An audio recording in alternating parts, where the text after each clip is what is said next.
Hello and welcome back to this edition of Minstrels on the Block. Special guest, Mr. Dale Boswell. Standard pose? Standard pose. Armadillo. Yeah, as songwriters, we write from true life experiences. And have you ever seen a live armadillo on the side of the road? No. There may be some people who have, but I don't know any. No. So, and I don't know where the song came from. It was just there, I don't know. But it's. I hope folks like it, because I plan on recording it for too long, and it's definitely quite humorous. Well, actually, not too long ago, I did a radio interview, and the announcer, he asked me, said, as a songwriter, what inspires you? Mm-hmm. And I said, well, it don't take much, listen to this, and I did the song, or I didn't. I just had half the song done, but I did just what I had of it, and before I could leave the studio, the phones were lighting up, and people were wanting to know when I was going to record that song. And I thought, what? I said, that's the stupidest song I ever wrote in my life. But it just, I guess it just people enjoyed it, and then leaving the station, some of the other radio announcers, they come out and they were the same way. Said, when you get that recorded, bring me a copy of it. I said, okay. That is awesome. So I still hadn't got the bugs ironed out of it quite like I want to do it yet, but you get the basic idea. Yeah.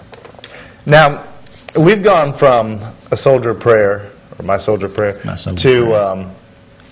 the Dead Armadillo song. I think they're related. Yeah. I think they are related.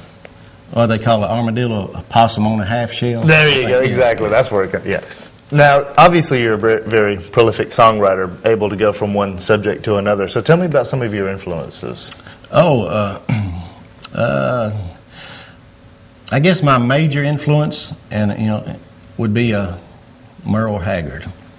Well, I know that would be, because I'm a traditionalist as far as country music. I like some of the newer stuff too, but it's basically, the 70s and 80s was my country music. And since I think it was Merle Haggard actually who inspired me enough to pick up a guitar, and I said, I want to do that, mm-hmm. and do what he does. And I remember I've had 3 goals. Seemed like my whole life, and of course, being a country singer, number 1 was to be on the Grand Ole Opry. Number 2 was to be on the Ernest Tubb Midnight Jamboree. And number 3 was to hang out with Merle Haggard. And so far, I've got 2 out of the 3. I hadn't been on the Opry yet, but, you don't ever know.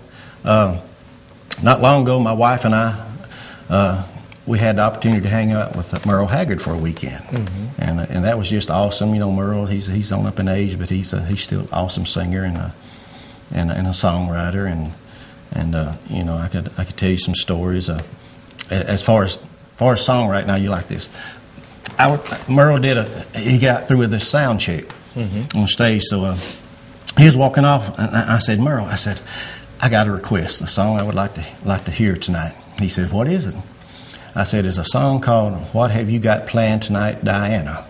And this was a song I've always loved, and it wasn't one of his big songs, but it was a chart song. Anyway, he looked at me and he said, I don't know it. And I looked up at him, he said, I only sang it one time. He said, and I was reading it then. Wow. And I said, what? I said, well, you owe me because I've been singing it for 25 years, so I've been promoting that song, but it's kind of funny to hear a story like that. And I've been fortunate all my life to be around, different country music artists. The legendary people from Marty Robbins to Jerry Clower, Hank Locklin, Jeannie Pruitt. There's just so many, and to actually hear some of the stories that a lot of people don't hear, and some I can't repeat. But it's just I've been very fortunate, in my career, and real happy. Of course, we're never exactly where we want to be, right. But I'm happy where I'm at with it, and the support I've got, and the friends, and some of the things I've had the opportunity to do, especially with with country music, and you know, got to do some things that a lot of country music fans would just, you know, have a fit to do. Oh yeah. And hopefully we can show some of those on the show today. Some pictures I brought. So if you get a chance to watch those pictures now, some of those go back to when I was about 12, 15 years old. So I don't want nobody laughing, because I'm sure you didn't look like you do now when you was 15 years old either. So, you know, we're all getting a little age and getting a little chunky on this. But I wanted to ask you something. You know, I've been referred to as a lot of things in my life and different categories, but I've never been a minstrel. Does that mean I'm a minstrel now? You are a minstrel. I'm not sure. Technically, actually, you were always a minstrel. You just didn't know it. Oh, okay. Okay. I'll have to put that in my repertoire. For those of you who don't know, minstrel is a musician. Oh. Singer-songwriter musician. And we've had some fine ones on here. Now, I'm right with you. I love the old country music from the, you know, Johnny Cash, Merle Haggard, Marty Robbins. I still have the vinyl. Yeah. You know, just great stuff. And I'm really glad to see you doing that sort of thing. I mean, you know, you've doing my kind of country. Well, I appreciate it, and I thank you so much. And you know, I enjoy it. And today's young people are getting more into the traditional music, and that just thrills me to the bone, you know, because I thought at one time we were going to lose it, because these artists, these friends of mine, they can't get on the radio, you know, like a mainstream radio, and it's a political thing, but that's a whole different story. But I mean, they are venues that you can hear artists, the traditional people. You know, the greats, George Jones and Merle Haggard and Waylon Jennings and things such as that. And but the younger people, like I say, are getting more into it. And we never realized it till a couple of years ago. We had a venue we were going to play in Columbus, Georgia, down Broadway, and it's mostly young people. So I had the guys, and I was saying, I don't know how this is going to work out, you know, because we don't know any, you know, Keith Urban or Brad Paisley, you know, or you know, we can do a little bit of Toby Keith maybe, but, you know, I don't know how this is going to work out. So anyway, I said, well, let's just do what we do, you know, and it was amazing. These kids were coming up and they were requesting Johnny Cash and Webb Pierce songs, Buck Owens songs, and I was thinking, all right, you know, we got this. And it's amazed me from then on, you know, how these young people, how you can jump in those first notes of Folsom Prison Blues, and these kids, they know what you're playing. The real good stuff never dies. It never does, you know, and it goes around and comes back around, and it's awesome. And of course, you know, the new stuff is awesome too, but you know, I'm a traditional guy. Yeah, traditional's good. I'm old. Now, here's where, since we're on the subject of young people, or even some older people who might have a guitar, might want to play, they haven't quite got themselves to come out and go to an open mic yet. What advice or encouragement would you give people watching out there who haven't quite got to that point yet?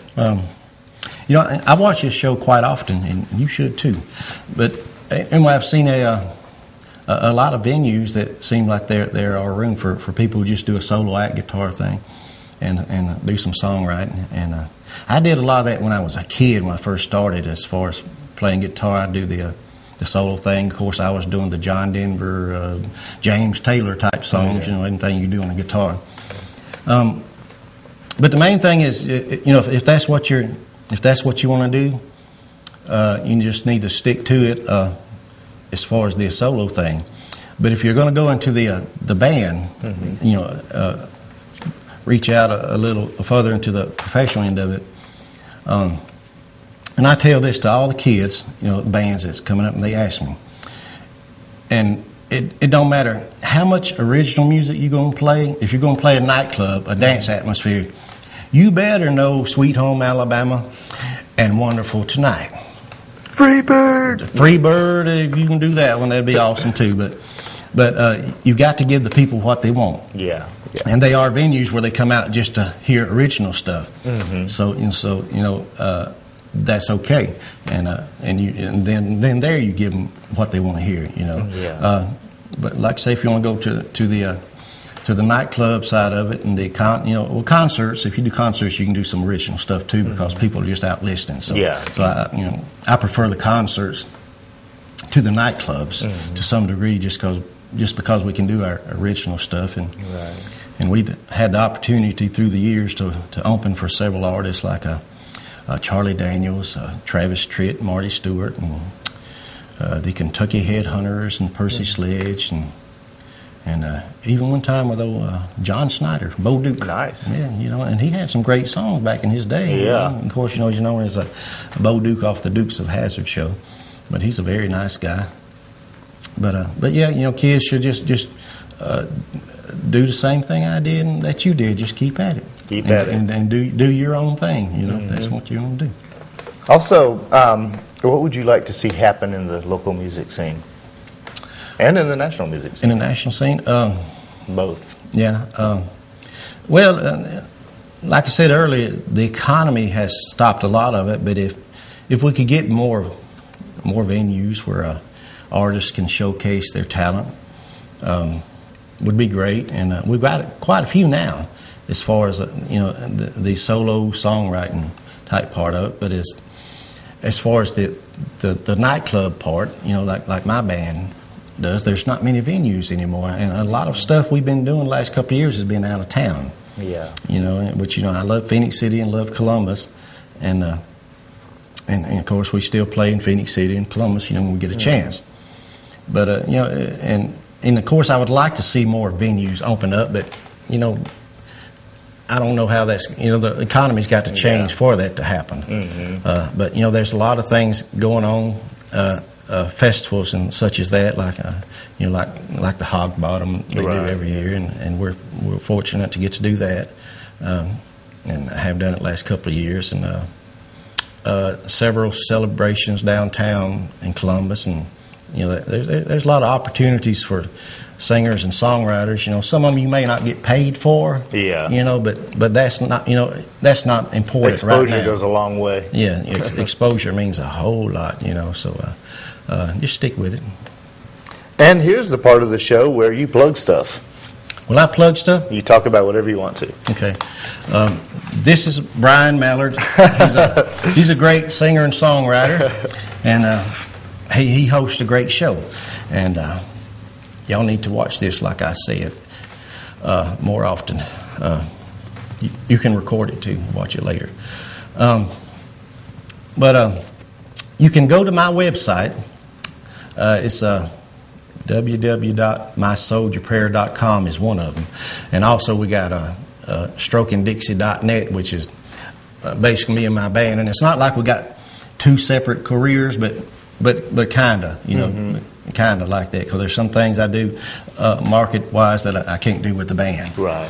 But anyway, or you can just Google Dale Boswell or Stroking Dixie, and it'll take you to places and on the internet that you can see, and you can see videos. We got photographs, and 25 years full of photographs and memories and things that we like to share with you. That's about all we're doing right now. Is just doing a lot of marketing, and it's of course it's online, so overseas.